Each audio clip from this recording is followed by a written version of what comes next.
नमस्कार, प्रणाम, जय हिंद। कैसे हैं आप लोग। आज हम इस वीडियो में बात करेंगे बिहार एएनएम 5006 का जो रिजल्ट जारी किया गया है। एक तरीके से आप कहेंगे सीधे डॉक्यूमेंट वेरिफिकेशन की जो लिस्ट जारी किया गया है, तो आखिर इसमें स्कोर कार्ड क्यों नहीं जारी किया गया है। होना तो ऐसा ही चाहिए कि पहले एग्जाम्स हुआ, एग्जाम्स होने के बाद से आंसर की जारी हुआ, और आंसर की जारी होने के बाद से जो नॉर्मलाइजेशन होता है, तो नॉर्मलाइजेशन होने के बाद स्कोर कार्ड जारी होना चाहिए था। क्योंकि आपको पता होना चाहिए कि 17 तारीख को 2 शिफ्ट में एग्जाम्स हुआ, 18 तारीख को 2 शिफ्ट में एग्जाम्स हुआ, 19 तारीख को 1 शिफ्ट में एग्जाम्स हुआ, तो टोटल 5 शिफ्ट में जो एग्जाम्स हुआ है, तो उसका जो है आपको नॉर्मलाइजेशन होना है।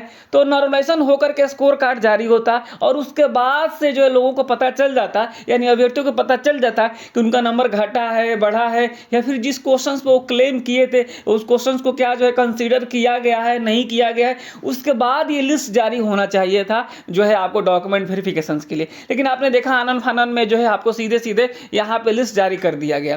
तो बहुत सारे सवाल जो है उठ रहे हैं, लेकिन मैं आपको बता देता हूँ कि ये सच्चाई क्या है। देखिए, जो भी भर्ती जारी की जाती है राज्य स्वास्थ्य समिति के द्वारा, पिछली बार भी जो एएनएम की भर्ती हुई थी, जो संविदा पे जो बहाली होती है, वह ऐसे ही हो रहा है।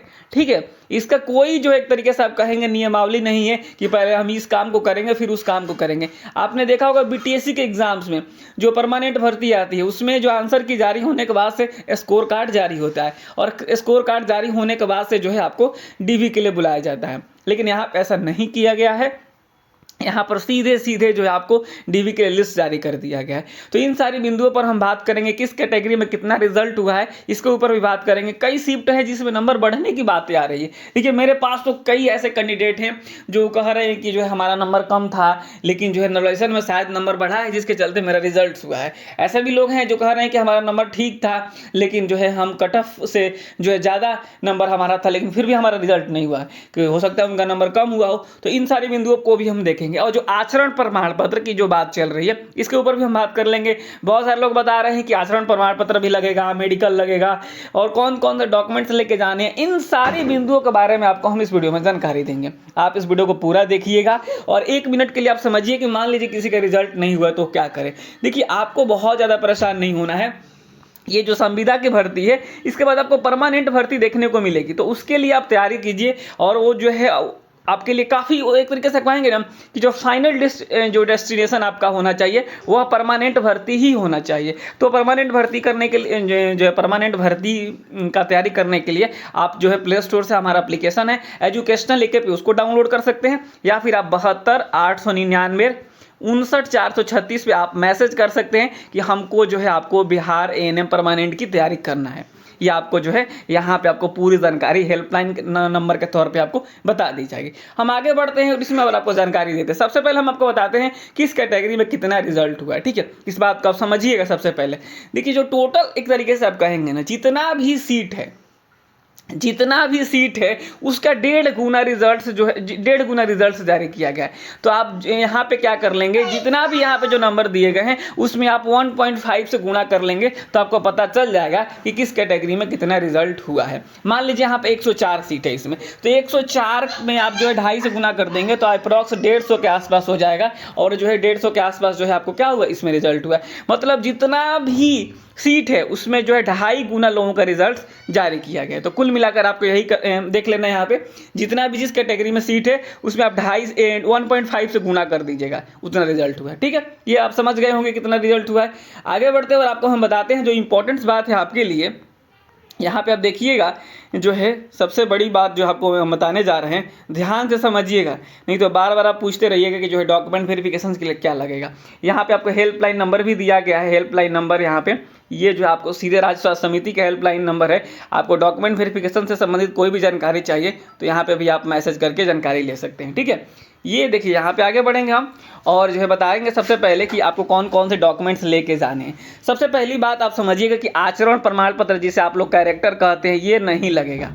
ये आपको आचरण प्रमाण पत्र जो है ये आपको नहीं लगेगा। आचरण प्रमाण पत्र, कैरेक्टर सर्टिफिकेट, ये कब लगेगा, तो जब आपका डीवी हो जाएगा, और डीवी होने के बाद आपकी जो है ज्वाइनिंग कराई जाएगी, तब जो है उस समय मांगा जाएगा आपसे कि आचरण प्रमाण पत्र लेके आइए।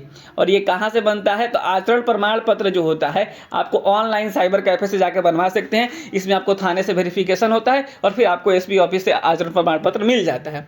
इसके अलावा एक और बात चल के आ रही है, मेडिकल।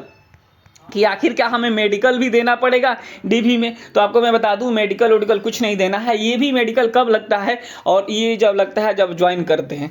कहाँ से बनता है, तो आपको आपका जिस जिले में पोस्टिंग होगा ना, वहाँ के सदर हॉस्पिटल से एक नॉर्मल जाँच होता है, एक नॉर्मल फॉर्मेट होता है, उसमें साइन मुहर करवा करके जाँच करवा के जमा कर देना होता है। बहुत बड़ा मेडिकल नहीं होता है, ठीक है। तीसरी जो बात यहाँ पे आपको हम बताने जा रहे हैं कि जो है आपको जब ये सारा प्रोसेस होता चला जाएगा जो है एएनएम के लिए, तो कई लोग कहते हैं कि जो है इस जो है भर्ती में हमें कि क्या, कई लोग पूछ रहे थे कि क्या इसमें कुछ सवाल भी पूछा जाता है क्या। कोई सवाल वाल नहीं पूछा जाता है, केवल डॉक्यूमेंट जांच होता है, ठीक है। कोई सवाल वाल नहीं पूछा जाता है, ये भी आपको मैंने बता दिया। अब ध्यान से समझ लिए आपको क्या क्या लेके जाना है, ठीक है। देखिए यहाँ पे आप देखिएगा जो भी आपके डॉक्यूमेंट्स हैं उन सारे डॉक्यूमेंट्स को आप जो है लेके जाएंगे जो आपने फॉर्म भरते समय दिया था। नया कुछ भी नहीं देना है, नया एनसीएल, नया निवास, नया ईडब्ल्यूएस, ये सब नहीं देना है। सब कौन सा देना है, पुरान ही देना है। और जो आपने फॉर्म भरा था सीबीटी वाला, इसका जो आपको कॉपी लेके जाना है। इसके अलावा आपको जो है पासपोर्ट साइज आप 2-4 फोटो ले लीजिएगा, ये जो आपने ऑनलाइन अपलोड किया था। इसके बाद आधार कार्ड वगैरह ले लीजिएगा, 10th का सर्टिफिकेट ले लीजिएगा, और जो भी आपके पास 10th का, ठीक है, 10th का मार्कशीट प्रोविजनल या फिर पासिंग सर्टिफिकेट 10th का, 12th का और एएनएम का, ये तीनों का सारे सर्टिफिकेट ले लीजिएगा। बीएनआरसी से रजिस्ट्रेशन ले लीजिएगा, और साथ ही साथ जो है मैंने आपको बता ही दिया एनसीएल उनसीएल वाला जो पुराना ही लेना है, नया नहीं लेना है। इस बात का जो है विशेष ध्यान रखेंगे। नया लेके जाएंगे तो आप जो है वहाँ मामला गड़बड़ हो जाएगा, पुराना ही लेके जाना है। बस यही सारे डॉक्यूमेंट्स लेके जाने हैं। और आपके पास एक्सपीरियंस सर्टिफिकेट तो एक्सपीरियंस सर्टिफिकेट लेके जाना है। कुछ नया नहीं बनवाना है, कुछ नया नहीं लेके जाना है, ठीक है। गलती है किसी के नाम में, किसी के कुछ में, तो आप उसके लिए एफिडेविट बनवाएंगे और एफिडेविट भी लेके जाएंगे, ठीक है। तो ये सारी चीज़ें, ठीक है। यहाँ पे आप समझ गए होंगे मेरे हिसाब से। बहुत कुछ है नहीं इसमें, बाकी जो है आपको तो हमारे जो ग्रुप है वहाँ पे भी पूछ सकते हैं, मुझे भी आप व्हाट्सअप मैसेज करके पूछ सकते हैं। लेकिन ये मत पूछिए कौन कौन से डॉक्यूमेंट्स लेके जाने, एक लाइन में सुन लीजिए कि डॉक्यूमेंट्स वही लेके जाने हैं जो आप फॉर्म भरते समय ले गए थे, ठीक है। ये बातें हो गई, क्लियर हो गया होगा।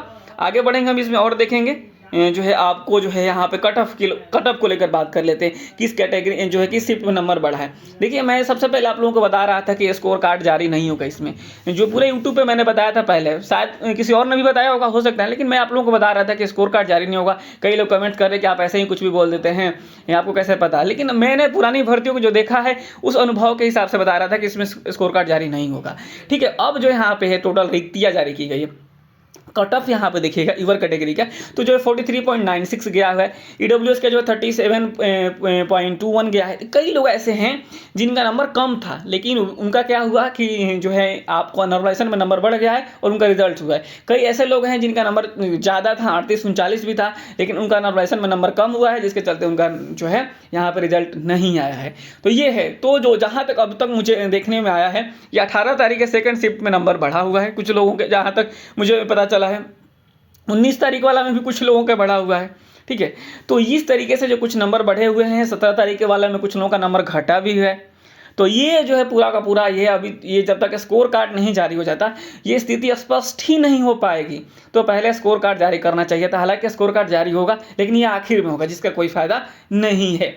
ये बात आप समझ गए। ये है कट ऑफ का कट ऑफ। अगर जो है आप लोगों का जो है इस कट ऑफ से मान लीजिए कोई जो है आपको बीसी कैटेगरी का है 43 नंबर, उससे अगर आपका जो है ज़्यादा नंबर था, रिजल्ट नहीं आया है, तो आप कमेंट बॉक्स में जरूर लिखिएगा, ठीक है। जिनका भी कट ऑफ से जो है आपका ज़्यादा नंबर था, रिजल्ट नहीं आया है, तो आप कमेंट बॉक्स में जरूर लिखिएगा। ये हो गया डॉक्यूमेंट वेरिफिकेशन के लिए आपको हमने बता दिया कट ऑफ। और इसमें भी बहुत सारे लोग अभी छटेंगे, बहुत सारे लोग छटेंगे। कैसे छटेंगे मैं आपको बता देता हूँ। देखिए क्या होगा इसमें कि बहुत सारे यूपी के हैं, झारखंड के हैं, जिनका अभी ना यहाँ पे बीएनआरसी में रजिस्ट्रेशन नहीं हो पाया है, वे भी फॉर्म भरे तो उनका भी रिजल्ट हुआ है, तो वे लोग सीधे बाहर हो जाएंगे क्योंकि रजिस्ट्रेशन भी चाहिए। क्लियर बात है, ठीक है। तो ऐसे लोग छटेंगे। इसके अलावा जिनके डॉक्यूमेंट सही नहीं है वे भी छटेंगे। तो ये तमाम लोग छटेंगे। और जो रिजल्ट हुआ है 1.5 गुना, ये कितना हो जाएगा जी, जाकर के 5006 जो है लोगों की जो है ज्वाइनिंग कराई जाएगी। और इस बार मैं बता दूं सारा सीट भरने वाला है, कोई इसमें सीट खाली नहीं जाएगा, इस बार सारा सीट भरेगा, क्लियर हो गया। तो आई थिंक आप लोग समझ गए होंगे कि किस कैटेगरी में कितना रिजल्ट हुआ है, मतलब जो कैटेगरी में जितनी सीटें आप 1.5 गुना कर लीजिए उतना रिजल्ट हुआ है। किस शिफ्ट में नंबर बढ़ा है, तो जहाँ तक मुझे जानकारी मिली 19 तारीख वाला में बढ़ा है, 18 के सेकंड शिफ्ट में भी बढ़ा है ये, ठीक है। और जो है 17 वाला में तो काटा भी है। स्कोर कार्ड जारी क्यों नहीं हुआ, मैंने आपको बता दिया कि राज्य सेवा समिति इस तरीके से करता आया है, और मैं कई बार आप लोगों को बोल चुका था कि स्कोर कार्ड जारी नहीं होगा, सीधे डॉक्यूमेंट वेरिफिकेशन के लिए लिस्ट जारी होने वाला है। और मैंने बता दिया कौन कौन से डॉक्यूमेंट्स लेके जाने, कोई कैरेक्टर नहीं, कोई मेडिकल नहीं, जो पुराने डॉक्यूमेंट्स वही लेके जाने हैं। सबका फोटो स्टेट करवा लीजिएगा, ओरिजिनल लेके जाइएगा, दोनों लेके जाना है, ठीक है। ये सारी जानकारी आपको हमने बता दी, काफ़ी इंपॉर्टेंट है, मैंने जल्दी जल्दी सारी चीज़ें बताई है क्योंकि समय बहुत कीमती है और समय का सही सदुपयोग कीजिए। और जिनका भी नहीं हुआ है वो जो है डिमोटिवेट नहीं होंगे। आप जो है इस बात को सोचिए, जो कुछ ऐसी चीज़ें नहीं होती वो आपके लिए भलाई के लिए हो सकता है कि आपके जो है मतलब होता है कि आपके साथ सीधे सीधे जो है परमानेंट नौकरी करना जुड़ा हो, तो हो सकता है कि इसी के लिए आपका नहीं हो पाया हो।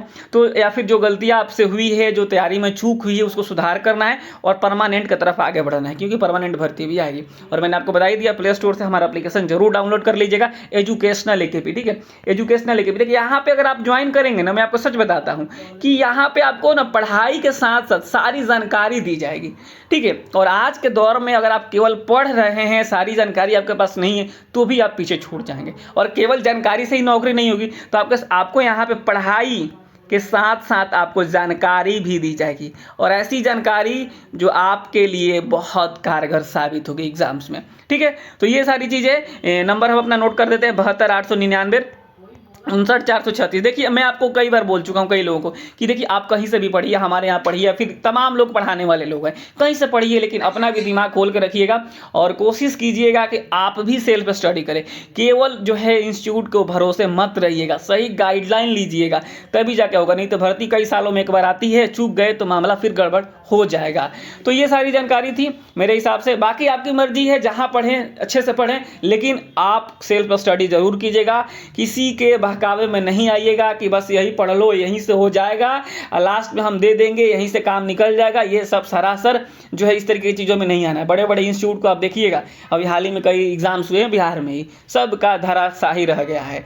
तो ये सारी चीज़ आपको मैंने ये नहीं बताया कि जो हमारे यहाँ भी सारी चीज़ें पढ़ाई हो रही है, लेकिन मैं आपको अवेयर कर रहा हूँ इस बात से कि अगर आपको किसी लग रहा हो किसी के मन में कि नहीं नहीं हम तो यहाँ से पढ़ रहे हैं, यहीं से सब आ जाएगा, ऐसा बात नहीं है। बीटीएससी कहाँ से क्वेश्चन पूछेगा किसी को नहीं पता होता है। तो आप लोग ध्यान से पढ़िए, सही जानकारी के साथ पढ़िए, सही तैयारी के साथ रहिए, नौकरी तो होना ही है। नमस्कार, धन्यवाद।